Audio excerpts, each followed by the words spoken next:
Hi, my name is Brandy Eaton. I'm the Assistant Director of Research and Evaluation, and I am here to talk about how agencies can use their data to improve their project. And specifically, we'll address data storytelling.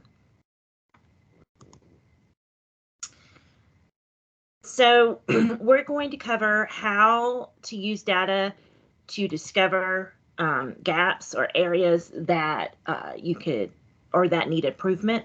We'll talk about what data is helpful to telling the story to funders, stakeholders, and community members. And we'll also talk about highlighting the success of your program using your data and storytelling. Now, just a little bit before we move on, about what this will do for you. Data and storytelling allow your agency to measure and quantify the good work that your organization is doing for the community. So when you have a handle on your data, you'll be equipped to make educated and strategic decisions about what comes next for the your specific programs and your organization as a whole.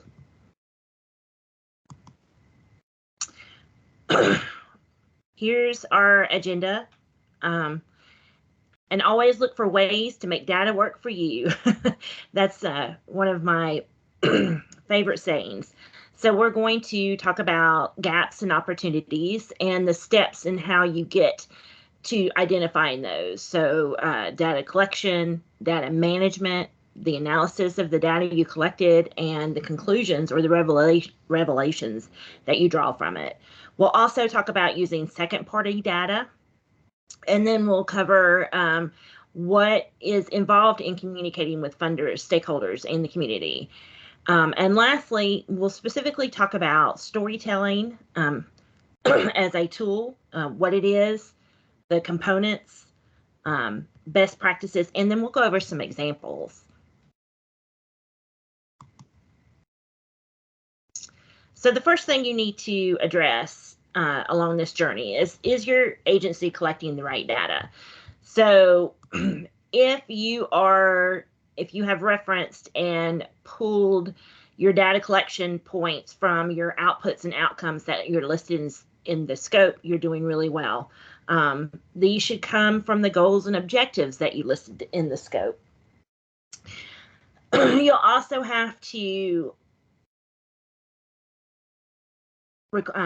make sure that you get any required reporting data points. So all your required reporting, what are those data points that are contained on those, and make sure that you get those. You'll also have to get demographic data, which you can get from census.gov.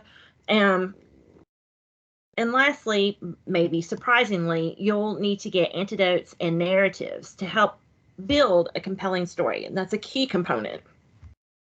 I think that the practitioner is very concerned with the individual story, and the researcher is very concerned with all of the individual stories as a whole. And so I feel like when those two sides work together, you really get the best story that can be told. So you definitely want those anecdotes. And then the next thing you'll need, before I move on, I wanted to say, we're going to talk about secondary data later on, but do remember that when we have that discussion, that data needs to be relevant, it needs to be reliable, and it needs to be accurate. And so secondary data is data really that is first source data for somebody else. So we'll talk about that more later. And you probably already have secondary data included in your scope. Typically, that is very often used to demonstrate the need for your program. The other thing, the next thing that you need to do is to assess the resources needed to collect and to analyze and to report your data. Do you have what you need in order to do that? And those are the things that you need to make sure of that you have before you start. And the last thing I want to say is that as much as you can, collect data as much as humanly possible. Collect data that can be used in multiple places. So we referred to secondary data just a minute ago.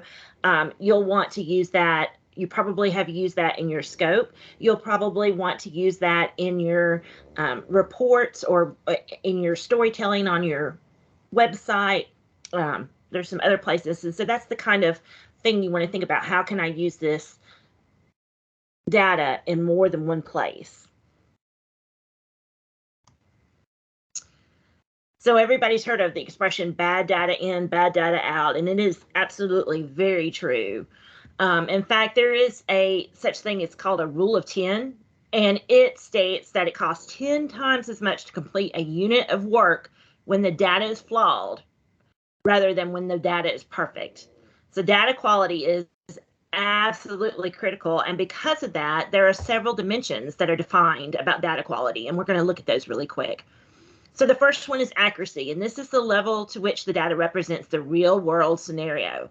Is the data an accurate representation of the situation or element it describes? Completeness, how complete is your data set? You're not missing any key data or necessary data. Consistency refers to the same information is stored and used at multiple instances, and it all matches each other. So is the data synchronized across your organization? So it's the process of keeping the information uniform as it moves across a network and between various applications on a computer. So is the version of your data the same on your shared drive as it is in your data collection software? So things like that, or in your data storage software. Timeliness, obviously, we want the data as quick as possible so that we can make real world decisions in a timely fashion. Validity refers to the value of the attributes that are available for aligning with a specific domain or requirement. So it might sound complicated, but what that simply means, let me define it with an example.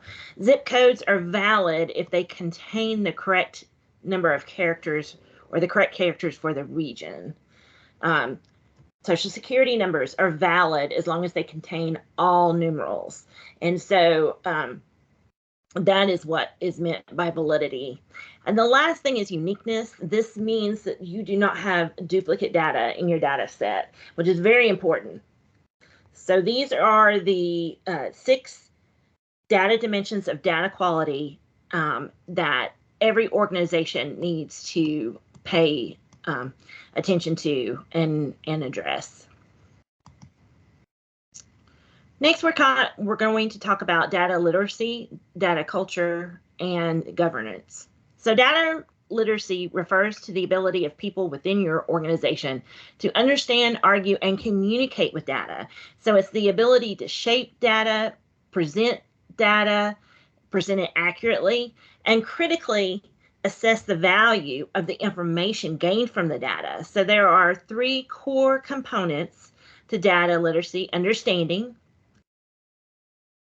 So your overall concept of the data is involved in understanding where it originates, how is it kept secure, why is it valuable, and so the other part of that understanding is being familiar with the tools for using and presenting data, like spreadsheets, tables, and visualizations. The next key component of data literacy is access. So this involves understanding which data is important to a staff member's particular role of work. How is the data organized and structured, and how to use the tools to access it in safe and secure ways. And then the third component is analysis. And this is where we want to think critically about the data and derive insights from it. And it needs to be transparent and explainable to people who are not data scientists. Data literacy is the building block to achieve a data-driven culture. And the data-driven culture has the power to inform better business decisions and drive better outcomes. But doing so Developing a data-driven culture is not for the faint of heart. It's not developed overnight. Data-driven decision-making requires experimentation and iteration. You have to cultivate a data-driven culture. And how do you do that? Well, it starts at the top. So you must have the leadership buy in to a data-driven culture. You have to have common language and data definitions. If a program means one thing to your fiscal department, but an entirely different thing to your project director, then you might have a problem. And so you really need to work on that and make sure everyone's on the same page and that all of the terms that you use are understood by all of your staff. You need to celebrate learning and curiosity.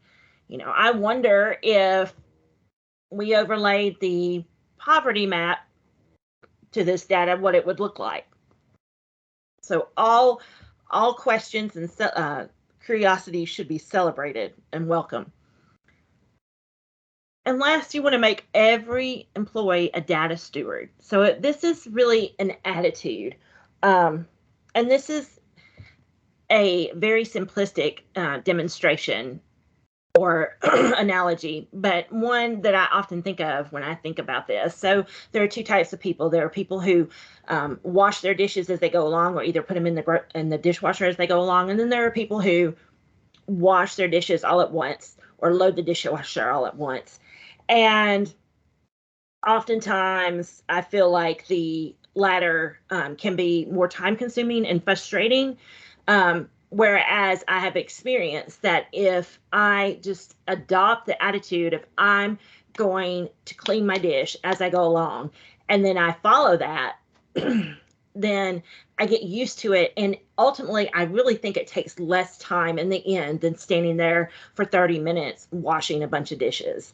And so being a data steward is very much the same way. Very much the same way. Oh, I see a problem with this data. I'm going to go look at that now rather than save it to later, months later, when I can't remember what I was thinking at that moment. So it's an attitude that everyone in your organization has to adopt. And data governance, that's a very hard word to say, is our last thing we're going to talk about. And it's extremely important because it refers to how organizations manage, use, and protect data. So it encompasses the quality of the data, the maintenance, the access to the data, and the security of the data. So you have to have a good information strategy. You have to have goals and priorities and standards for the data, and data ownership, which are all inside your organization. It has to have defined rules and responsibilities. And the standards for quality is essential to be able to draw information from your data. So if your data is lacking data quality, you will not be able to use that data to make a data-driven decision. Thus, at every stage of its life cycle, data must be governed. So that life cycle begins with the acquisition of data and continues through storage, synthesis, usage, publication, archival, and purging. So and don't forget, acquisition is not just about the original provenance of the data, but the frequency and reliability of updates. You must think about that. You must have a plan and a policy in place for that. Those have to be governed. And at some point, the data has to be deleted too. So your organization may lose the rights to it or may not need it anymore. So this is the type of data hygiene that's all a part of proper data governance. And I will tell you that for data governance, the critical components, some of which we've already discussed, is to establish an internal structure to oversee the data, define and enforce who can access the data, determine where the data is going to live and in what state the data should reside, evaluate the purpose for the data, and make every employee a data steward. So this again data governance really starts at the top. And so if leadership talks the talk, pushing and advocating for data quality, but doesn't walk the walk, i.e. they ignore their own data quality standards, it can have a real deteriorating effect on people's motivation to maintain high quality data, because it is drudge work at times, and it can sometimes feel like it's taking you away from what you really got into the nonprofit space in the first place to do, and that was to help and serve victims of crime and the criminal justice system. So by being able to share data across the enterprise, you allow the opportunities for new insights to emerge and therefore make your project better.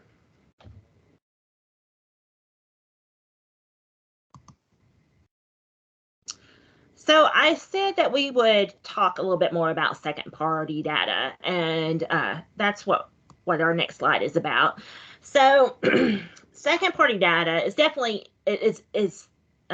generally information that you did not collect yourself. So essentially, it's someone else's first-party data. You take the data from reputable, trustworthy first-party data sources, and then you customize it for your specific target. So examples of first-party data or second-party data that you may want to access are in clearinghouses of data. The data may be contained in there, or white papers from reputable references, the National Crime Victims Survey. Those are all just some examples of secondary data that, remember, it needs to be relevant, reliable, and accurate. If it's outdated or irrelevant, you can't use it. It's not useful because it does not reflect the situation that you are trying to improve.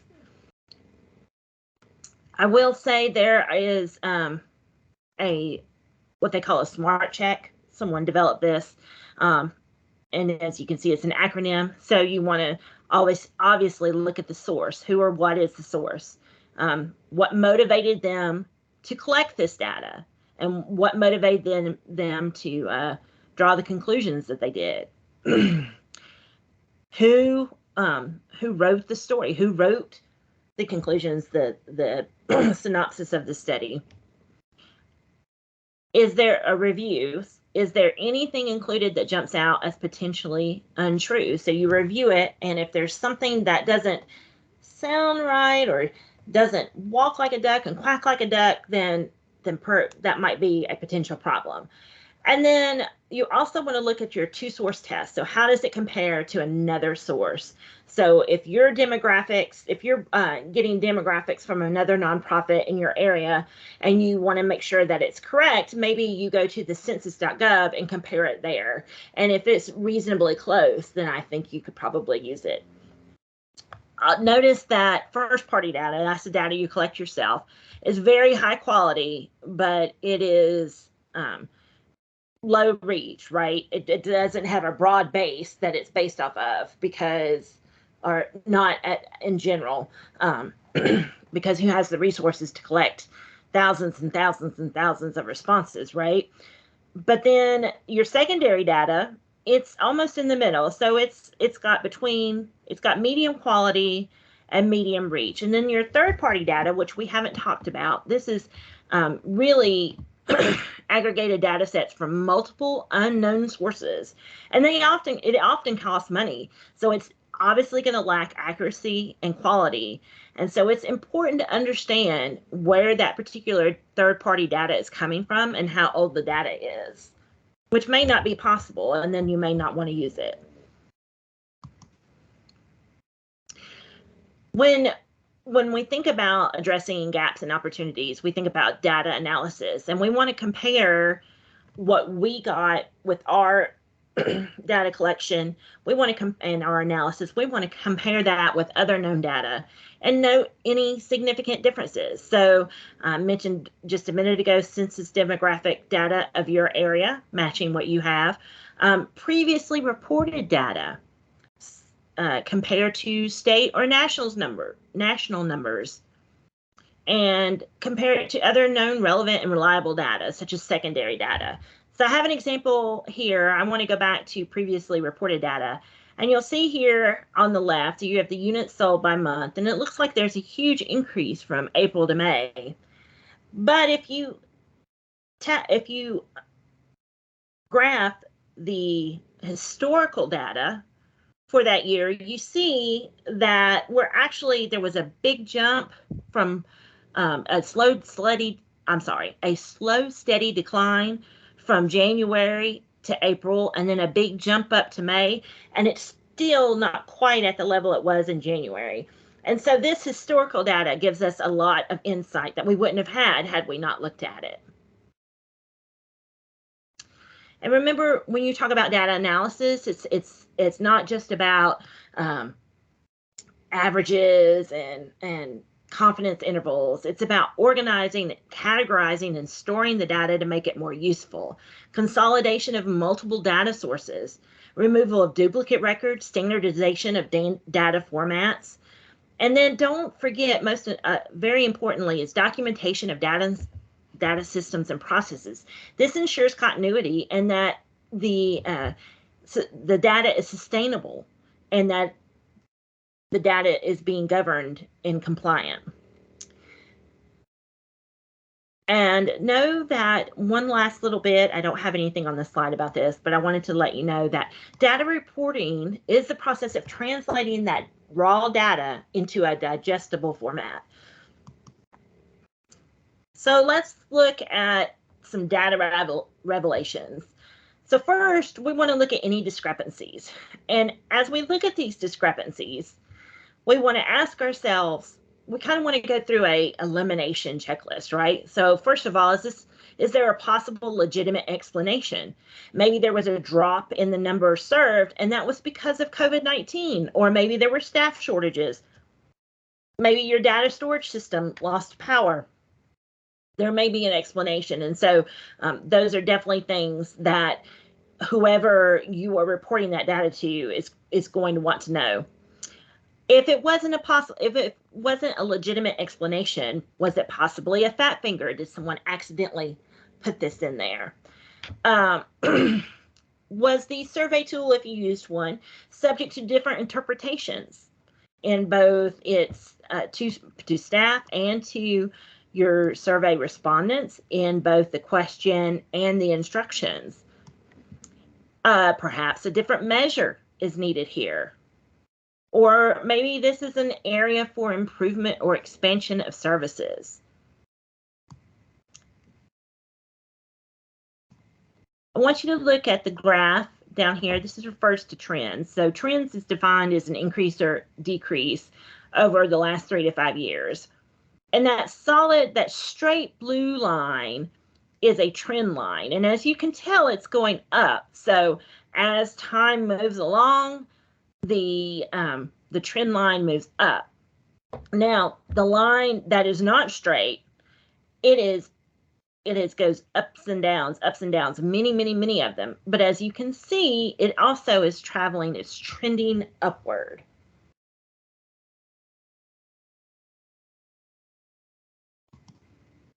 So let's go through some of these data revelations. I've got some examples here. So we'll look at comparing with previous data. Now, this is something that you can do for your organization. This is what we did. So we had agencies report in FY21 that there were close to 5,000 shelter beds. And that was based on a summarization of each agency's total number of emergency shelter beds. And one agency here, you can see, put 2,614. And then fast forward to FY22, the same agencies are shown here in this clip. And you can see that they total 728 shelter beds. Now, that's a huge difference, a huge drop. And if you look at the circled one, it actually goes from 2614 to 14. Those are one and the same. And so there's an issue here that needs to be resolved. And that is one way to analyze discrepancies. And let me pause here also. I apologize if my training seems to be victim service oriented. It is not. This is also intended for all criminal justice agencies out there as well. It just so happens that I got just finished up analyzing and reviewing these reports, and so they were the most recent examples that I have. So I appreciate your understanding of that. So continuing on with our data revelations, we'll talk about inconsistency and how maybe the instructions are interpreted, and that's definitely what we see here. So this is a domestic violence report, and the section 2, which is titled Agency Services, it asks for the total number of times a hotel, motel, or safe bed was used. And then when the agency comes to section 4, which is titled Client Served, it asks hotel, motel, safe house, bed nights, number, total. And so these, in my mind, should be the same. And to some people, they agreed with me. Here's the third one. Oops. The third one right here, 60 and 60. And then down here, 2,880. So definitely some people interpreted it that way. Obviously, there were agencies that interpreted it differently, as that's the reason that you have two different numbers. And look at the difference in the very bottom circle, 7,742 versus 10. I mean, what does that mean? That's a huge difference. We have 33,000 here, and then we have 6,000 here. And so that's something that needs to be cleaned up. Maybe the instructions need some clarifying language, or maybe they need an example. Or maybe one of these questions needs to be deleted. Let's look at an example of seeing trends in the data. So 17 out of the 31 DV agencies in FY20 had a bed usage rate of less than 50%. So what is a bed usage rate? Well, that's where you take the number of beds that the agency has, a domestic violence agency, and you multiply it times 365 days, and that's the bed capacity. And then you take the total number of all their bed nights for that reporting period, and you divide it by bed capacity, and that's your bed usage rate. So when you see almost half of your DV agencies with a bed usage rate of less than 50%, you definitely need to figure out what's going on. And after talking to several agencies and noticing that this is an FY20, of course, COVID played a significant role in this. And because we were able to see that when we were awarded ARP funding, a different funding source, we were able to make that available to DV shelters to help with those challenges of dealing with COVID.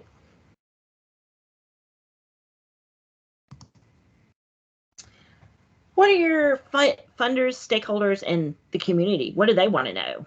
Well, of course, they want to know, how did the money impact the community? What exactly did you do with the money? How did you spend it exactly? Did your efforts meet the goals and objectives that were set forth in the scope of your project? And can these efforts be done more efficiently? So those are just some of the questions that these groups are going to want to know. And so you need to be prepared to answer them. Now we're going to switch gears and talk about storytelling with data. Storytelling is essential to the human experience. It is the thing that builds emotional connection and gives us a deeper understanding of purpose and other people's experiences and the complex world that we live in. Now remember, in today's time, in 2023, the most precious resource is someone's attention. Everyone is fighting for it. In today's society, there are companies and organizations that are constantly reaching for your attention, creating engaging stories. And to create engaging stories, that stick is very challenging because you're combating that. So what are our ultimate goals with our story? We want to inform, educate, and activate, right?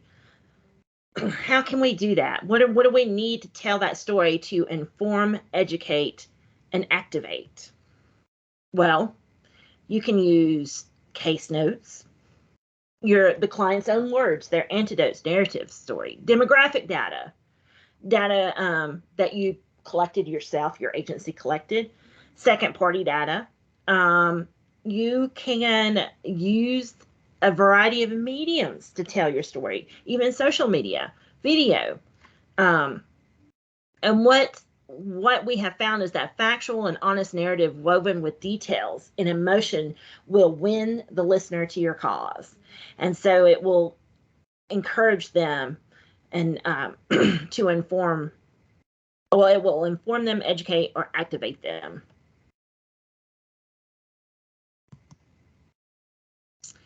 So what are the components of storytelling and the best practices?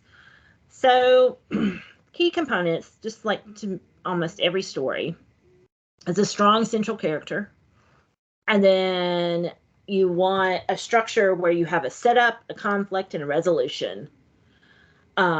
Another key component are visuals, because our brains process pictures much more quickly than text. And then the story has to connect to the larger goal. So you take these anecdotes and these visuals and the data and you put them all together and you tell a compelling story. Some of the best practices is that agencies can do in order to have good storytelling opportunities, to create a process for gathering the stories. So you have to know that this is something that you want to gather as you go along, and have a process. Where are you going to keep those? How long are they going to be stored? Who manages that? You want to humanize the story. It's important about making connection. So you have to connect basically one-on-one with your audience. And then I talked a little bit about this before. You want to repurpose your content. So if you have content, data, figures, secondary data, visuals, you want to use that as much as possible in your storytelling. So I want to go through a couple of examples. So this is the Women's Resource and Rape Assistance website. They're called WRAP.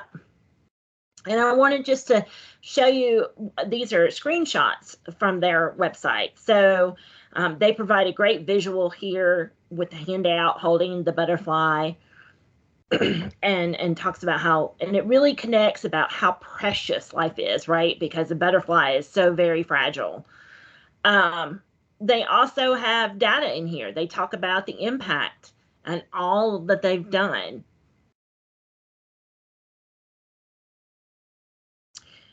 And then they also use anecdotes and connection. So here's an anecdote here written by one of their clients about the impact they had. And then they connect. They say, you know, you ask a question, we'll answer it. And so the question was, my boyfriend's always texting me wanting to know where I'm at and what I'm doing. And then you can go to the website if you want to read more. But they respond to that. And so they're connecting with the victim. If you want to look at this in more detail, you can go to this website, and that's where it's at. This example is from the 10th the Judicial Drug Task Force. And I put this one together, but I just wanted to show you some of the elements that I used. So right here, this quote is a anecdotal quote about what happened here. In the gray box with the tree is secondary data that helps tell the story. So drugs are a major component of crime. And so if you take out the drugs and the drug dealers, then you will reduce crime. And that's basically the premise of the project. As you can see, the project in the last 3 years, they seized 38,000 grams of ice. And you can see the family, they're connecting.